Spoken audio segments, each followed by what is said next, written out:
Okay, this is my little rantings on Christmas. And someone gives you a gift, and maybe they're a friend, you know, and be it just an acquaintance.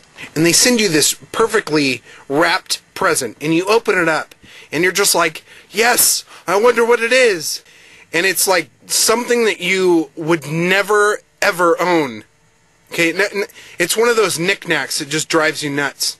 You know, you're looking at it and you're going, what am I going to do with this? Like fish cod perfume, or like a singing camel, or those baskets with the cheese and the sausages, but you're so stinking embarrassed about it that you don't give them a thank you card, you know? And it's not like you can put it away or throw it in the trash along with the other wrappings and pieces of plastic and bubble tape and all that other stuff. No, you have to keep it in your house. So you've got this haunting, like fish cod sandwich, you know, that's rotting, fleshly, right? And you have nothing, you can't do anything with it. It's like the people are more impressed with their gift, so they tend on coming over to your house, you know, and they're looking for their gift. Like, where's the fish cod sandwich? The global warming duck? Where's the laughing Santa? Oh, ho, ho, ho, ho. Oh, ho, ho, ho, ho. Oh, ho, ho. Merry Christmas. And they show up and they're like, hey, where's the laughing Santa we bought you last Christmas? And you can do one of two things. You can either lie, which is not really the moral thing you should be doing. You could sit there and say, oh, our house burned and it was destroyed, or our dog ripped it up because he thought it was a red and white squirrel. You know, laughing. The dog was more annoyed with it before. Or you could just tell them the truth. You know what? You were like the worst friends that we ever had because that thing is so embarrassing. We don't even put that on our shelf. The best Christmases I ever had were the ones where we didn't have money and we put 2 cents together, or we made the gifts for each other. I actually built an army tank out of like shrapnel pieces of wood that my grandfather had down in his basement, you know, and I spray painted it, you know, camo and everything, and it had a swivel grip, you know, it was like, you know, and it was cool. I mean, I made the noise, but it was basically a piece of wood with a huge spike down the middle. And that's the whole thing about Christmas. It's like you have a bunch of relatives and they show up from God knows where, and they show up and they're all grumbly because the lady on the airplane didn't give them the peanuts that they wanted.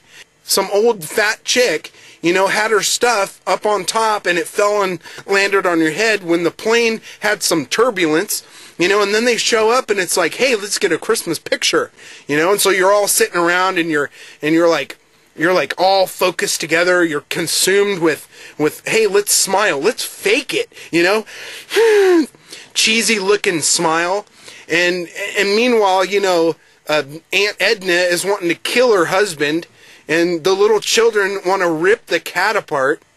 Christmas just never stops. I mean, it's like the whole year you're spending and spending because of necessities, you know? You need some toilet paper, right? But when Christmas comes, you know, it's like you're expecting some immaculate gift out of the Chicago Bears pass, you know?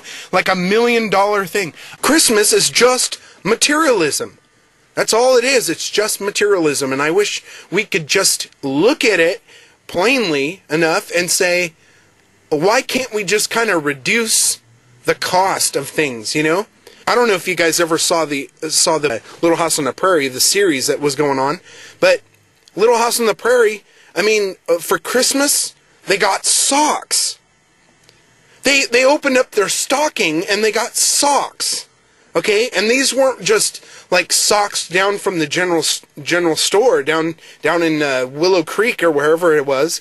It wasn't socks from Mervyn's 90% off. I mean, we're talking these were socks that they made. They actually had the sheep, you know, and they just pulled the stuffing right off the sheep right from there from the get-go, and they used 2 pieces of sharp sticks to crochet it together and get it all ready for the little girls, and then they put it all together.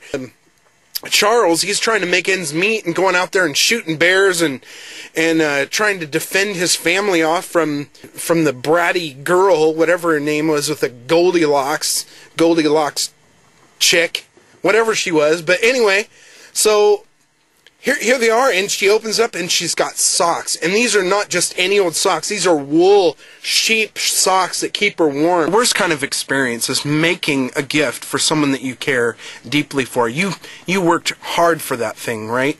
And they open it up and they're like, "What the heck was that?" You know, it's just kind of that weird focal point when everyone's looking at the person and they're opening up the gift, you know, and they got this look on their face, like anticipation, like, wow, this person really meant a lot to me, you know, and in the back of your mind you're thinking, they're gonna love this gift because I made this gift. And they open it up and they're just like,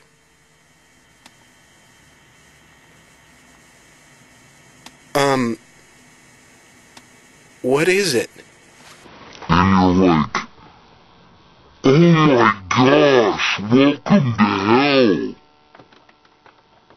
And did you ever see that video where there's like this Santa? It's like one of those inflatable Santas that you put out on your lawn. This show, and they showed like the most radical, like stupidest, like criminals or whatever, right? And so here this poor guy, he's going out and he's like getting this Santa Claus, and he puts it up for his family, right?